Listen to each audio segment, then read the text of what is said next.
I drove 6 hours to hand my dad courtside tickets to the Lakers finals for his birthday. At dinner, he toasted, "To my lucky son, still a disappointment, but rich now." My uncle whispered, "Luxury gifts don't make up for being a loser." I stood up, took back the tickets, and left. This morning, he called me 67 times. Then his boss called too. I drove 6 hours straight, not even stopping for coffee. I rehearsed the surprise in my head 100 times. How I'd walk in, hand my dad the envelope with the gold-foiled ticket folder, watch his face light up when he saw the seats courtside at the Lakers finals, no less. His dream, a lifelong fan. He used to talk about it like it was a fantasy, something he'd never afford, something only real men could experience. Well, I became a real man, apparently. Built a business from nothing, took every freelance gig I could, worked through illness and burnout, and now, for the first time in our strained relationship, I wanted to give him something that said, "I remember every time you drove me to practice. I remember those nights we watched the games with the sound down so Mom could sleep." I wanted to give back. Big mistake. Dinner was supposed to be simple. Just close family, a small cake, his favorite steak, and that surprise. I gave him the tickets before dessert, slid the envelope across the table, watched as he opened it slowly, eyebrows furrowing in confusion before shooting up in disbelief. "No way," he muttered, and I smiled. "Courtside," he said louder, showing the tickets to everyone like they were medals. The room buzzed. My uncle clapped me on the back. My mom looked surprised. My cousin asked, "Are these real?" I just nodded, letting myself enjoy the first genuine smile I'd seen on my dad's face in years. Then came the toast. He raised his glass, still holding the tickets in the other hand, and said with a grin, "To my son, still a disappointment, but hey, at least he's rich now." The laughter that followed was loud but cold. My cousin snorted wine through his nose. My uncle chuckled and muttered, just loud enough for me to hear, "Luxury gifts don't make up for being a loser." Something inside me froze. I looked around the table. No one seemed to think anything was wrong, not even my mom. I didn't say a word. I stood up, reached across the table, and took the envelope back from my father's hand. His grin faltered. "What are you doing?" he asked. "You made your point," I said. "Consider the gift retracted." And I left. Walked out to my car, shaking but calm. Drove off into the night with my jaw locked and my heart caving in on itself. By the time I woke up this morning, he had called me 67 times. Then my phone rang again, this time an unfamiliar number. "Hello, this is Mr. Lambert," the voice said. "I'm your father's boss. We need to talk." I wasn't always rich. I wasn't even close. 3 years ago, I was crashing on a mattress in a moldy apartment above a barber shop, eating ramen 5 nights a week, juggling 3 part-time gigs just to survive. I didn't have connections, no startup capital, just me, my laptop, and a drive that came from years of being told I was nothing. "You always quit too soon," my dad told me, after I dropped out of college. "You never finish anything." He didn't ask why I left. Didn't ask about the panic attacks, the debt, the way I'd wake up every day praying I didn't fail another class. He just saw me as weak. My brother Todd, golden boy, degree in finance, internship at a hedge fund, wedding in Tuscany. Me, the dropout, the disappointment. When I launched my own business, a small consulting agency, I didn't even tell him at first. What was the point? I already knew how the conversation would go. "You a CEO?" he would scoff. "Of what? A lemonade stand." And yet, month after month, year after year, my agency grew slowly, painfully. I made every mistake in the book, but I learned, hustled, sacrificed, until finally things started clicking. A contract with a mid-sized brand, then another, then one viral post, and boom, clients I'd only dreamed of. Suddenly I could afford a new car, a better apartment, a vacation, and that's when they started noticing me again. My dad's first compliment in years. "Looks like you finally figured out how not to screw everything up." He laughed like it was a joke. I didn't. Still, I kept trying. Maybe some part of me still wanted him to be proud. I paid off their mortgage last year. Quietly. Just wired the money and told Mom to check the balance. She cried. He said, that's the least you could do after all we've put into you." Put into me? You mean the years of sarcasm, emotional neglect, and being the family's punchline? Let me tell you something about growing up in our house. My dad didn't hit. He humiliated. He tore you down with a smile. Made every achievement feel like a fluke. "You got lucky," he'd say. "Don't get cocky." And my Uncle Tom, the one who whispered that insult at dinner, he was always worse. The man hasn't held the job longer than a year in his life. He spent more time drunk in our garage than I spent in high school. But because he was Dad's brother, he was always invited, always respected. You know what my father used to call me when I started freelancing? Laptop Larry. It was funny to everyone at Sunday BBQs. "Oh, look, there's Larry with his screen again. Let us real men talk about real jobs." I remember one night I brought over a bottle of decent whiskey. A small celebration after I landed a 5-figure deal. Uncle Tom snorted. "Spending like a baller now, huh? You sure you didn't scam someone?" My dad just laughed and added, He probably made a slideshow about feelings and charged $10,000 for it. They never asked what I actually did, never asked who my clients were, never asked what it took to get here. But you know what? They did ask for money, endless favors. Can you spot me for car repairs? Your cousin needs help with tuition.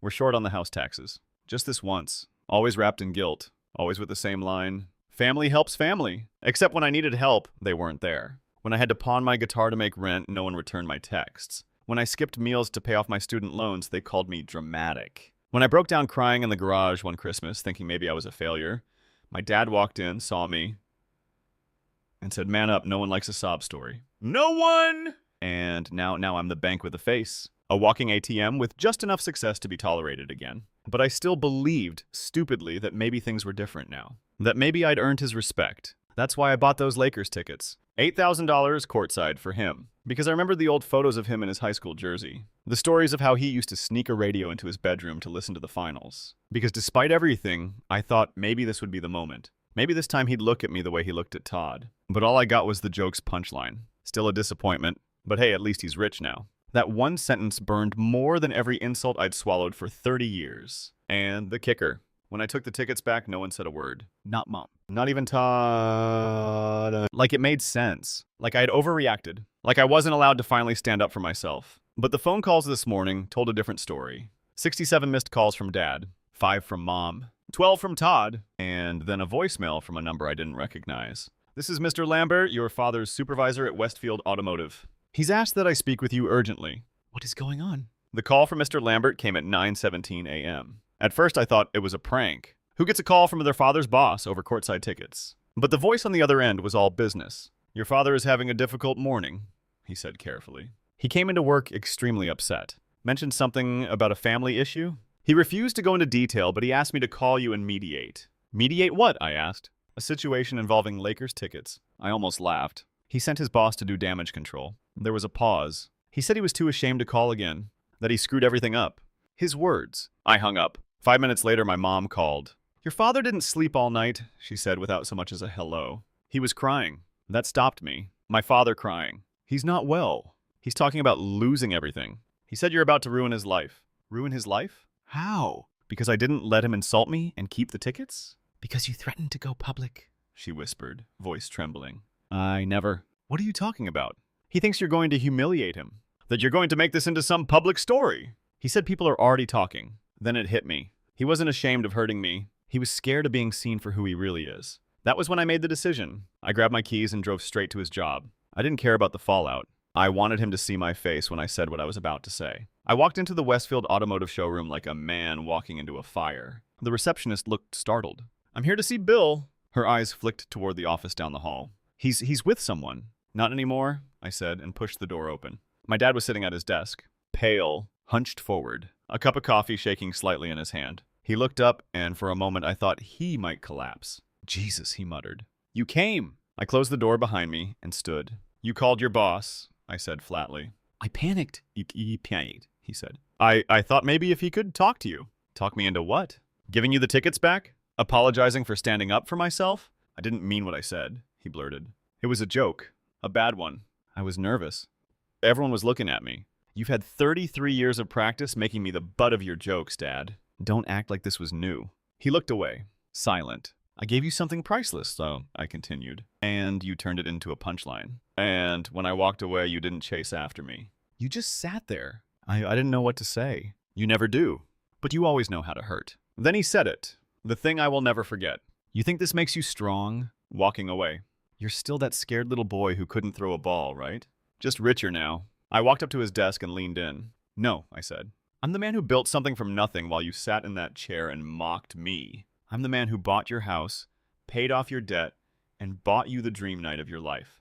And I'm also the man who took it back because you never once acted like I mattered outside of what I could give you." "You're twisting everything," he said, voice shaking. "No, I'm saying it clearly." Then the door opened. Mr. Lambert stood there, looking mortified. "Is everything okay?" he asked. I turned to him. "Mr. Lambert," I said calmly, "you should know something about the man you have managing this place. He treats everyone around him like trash unless they're useful to him. His son buys him a gift that would take most people years to afford, and he toasts to him as a disappointment. He's lucky I'm not a journalist. He'd be trending by now. My dad lunged up from his chair. Don't you dare embarrass me like this. I raised a hand. You embarrassed yourself. The room went dead quiet. I looked him dead in the eyes.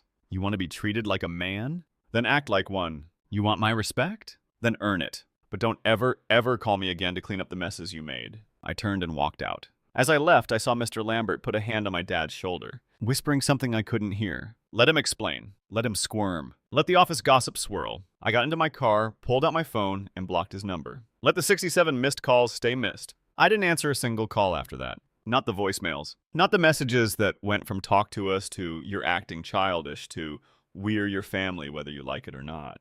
I turned off my phone for a week. No texts, no notifications, no venom disguised as concern. And for the first time in my life, the silence felt like peace, not punishment. I wasn't waking up with a pit in my stomach, wondering if today would be the day my dad would finally say something kind. I wasn't calculating how to earn approval from people who built their entire identity around tearing me down. I ate what I wanted, slept in, went to the gym, took a weekend trip to Santa Barbara, no schedule. No expectations. No fake dinners. I was alone, but not lonely. By day 5, I opened my phone again. Out of curiosity more than anything. 73 missed calls. 41 from my father. 12 from my mother. 8 from Todd. The rest unknown numbers. And 1 from my dad's work line again. I listened to one voicemail. Just one. Son, I know I screwed up. I know. I've never been good with words. You know that. But I didn't mean it. You've got to believe me. Don't let this be the end of us. Please call me. I'm sorry. But I didn't call him back, because I realized something. He wasn't sorry for what he said. He was sorry it finally had consequences. And yet the moment that truly ripped the mask off came 2 weeks later. When my mother showed up at my door, I opened it half asleep, still in sweatpants and an old hoodie. She looked small, tired, holding a casserole dish like she thought we were still playing 1950s Family. Hi, she said softly. Can we talk? I didn't answer. Just moved aside and let her in. Not out of guilt, just curiosity. She set the dish down, sat on my couch like it was sacred, and started immediately. Your father hasn't been the same. I didn't reply. He hasn't eaten. He missed work. Lambert says he's thinking about retiring early. So now you're here, I said, because he's finally spiraling and no one's there to clean it up. No, she snapped too quickly. I'm here because you're his son. And when I was buying him gifts and paying his mortgage, that made me what? I asked. His credit card. Her mouth opened, closed. She didn't have an answer. I leaned back. You came to guilt me into forgiveness, not to understand. I came because I love you, she said. No, I corrected. You came because I'm useful. Or was. The moment I set boundaries, I became the villain. She wiped her eyes like she couldn't believe this was happening. But I wasn't done. I gave him everything. Time. Money. Respect. And all he gave back was mockery. And now that I walked away, you want me to fix the damage you let him cause? You think it was easy for me? She hissed suddenly. Living with that man. Watching him break you down while I tried to hold this family together. Oh, I said. So now you were the silent martyr. I stood. You sat at every dinner, heard every insult, laughed at every cruel joke. And not once did you say, Bill, stop. You don't get to play innocent now. Her shoulders sagged. I'm not here to defend him, she said. I'm here to ask if there's a way back. No, I said. I'm in it. There's a way forward, but it doesn't include him dragging me backwards. She looked broken, and I didn't feel powerful. I didn't feel vindicated. I felt free. But the real breaking point came 1 week later. Another knock at the door. I opened it, and there he was. My father. His eyes were bloodshot. He'd lost weight. Looked like someone had taken the arrogance and wrung it out of him. He didn't speak for a few seconds. Then finally, I lost the tickets, he said. I blinked. What? He pulled a crumpled envelope from his jacket. I kept them in my drawer. Even after you took them. Like some part of me thought maybe if I said the right thing, you'd give them back. But I lost them. I don't care, I said. He nodded. I know. I didn't come for those. Then he said something I never thought I'd hear. I was a cruel man to you your whole life. I thought if I pushed you hard enough, mocked you just enough, you'd try harder, that you'd prove me wrong. I stared at him. You think that's love? No, he whispered. I think that was cowardice. He sank onto the step outside my door. I don't know how to fix this. I don't even know if it can be fixed, but I want you to know. I see it now. I see you. And I hate that it took losing you to get there. He reached into his coat, pulled out an old faded photo. Me at 9 years old, holding a basketball in both hands, grinning with 2 missing teeth. I keep this in my wallet, he said. I used to look at it and wonder what happened. Now I realize. I happened. I didn't speak. I didn't cry.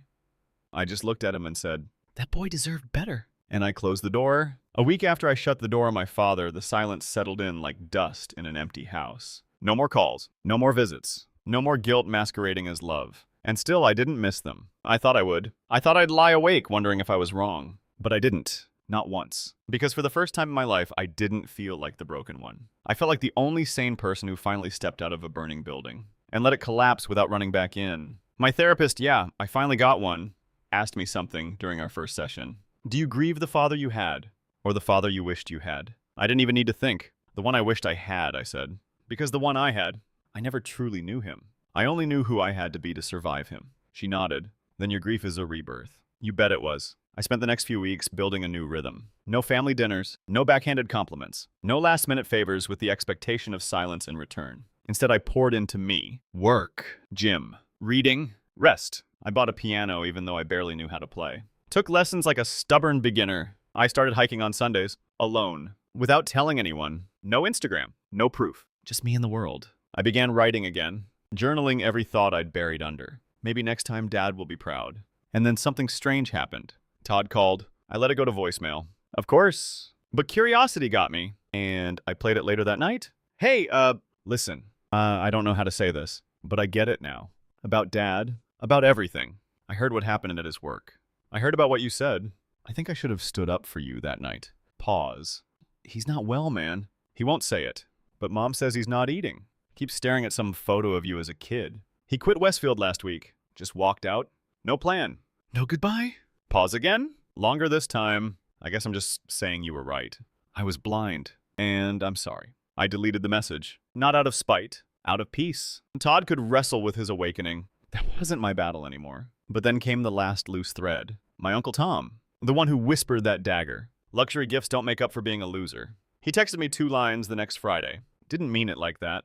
You know how I joke. Come by this weekend. Family's asking about you. I didn't respond. Instead, I took a screenshot, printed it, folded it neatly, and slid it into an envelope. On the back, I wrote, Luxury apologies don't make up for being a coward. Then I mailed it to him. No name, no return address, just a truth. He couldn't laugh away. A week later, I got an unexpected message. Not from any of them. It was a DM on LinkedIn. From a woman named Natalie Holston. Hi. You don't know me, but I used to work with your dad. He talked about you constantly. Never in detail, but with this weird mix of bitterness and admiration. I just wanted to say what you did. Taking back your power. That mattered. People noticed. I noticed. And you inspired me to finally cut ties with my own toxic family. So thank you. I stared at it for a long time. Not because I needed validation, but because that was the moment I knew. I hadn't just saved myself. I'd lit a torch for someone else lost in the same dark. And just like that, the weight lifted. It's a warm Saturday morning now. I'm walking out of a coffee shop, sunglasses on, notebook in hand. I stop by a bookstore and buy a new journal. The barista slips me a note with her number. I smile but don't react. I'm not rushing. I'm not chasing approval. I'm not performing. I'm just being. And just as I step back into the sunlight, I hear a small voice from behind me. A boy about 10 years old, holding his dad's hand, pointing at a billboard above us. A Lakers finals promotion. Dad, look! Someday we're going to go, right? The father smiles and ruffles his son's hair. One day, yeah. I'll get us there. I stop. My throat tightens for just a second. Not from pain, but from the realization that I don't envy that boy anymore. Because I became the man he wished his father would be. And that man is no longer desperate for anyone's seat at the table, because he built his own. Final thought, moral. I'm not angry anymore. I'm not waiting for the apology that will never come. I'm not haunted by the words, still a disappointment, because I know who I am. And I'm not your scapegoat, not your bank, not your punching bag. I'm not your son if that means being your victim. I'm my own man, and I'm finally free.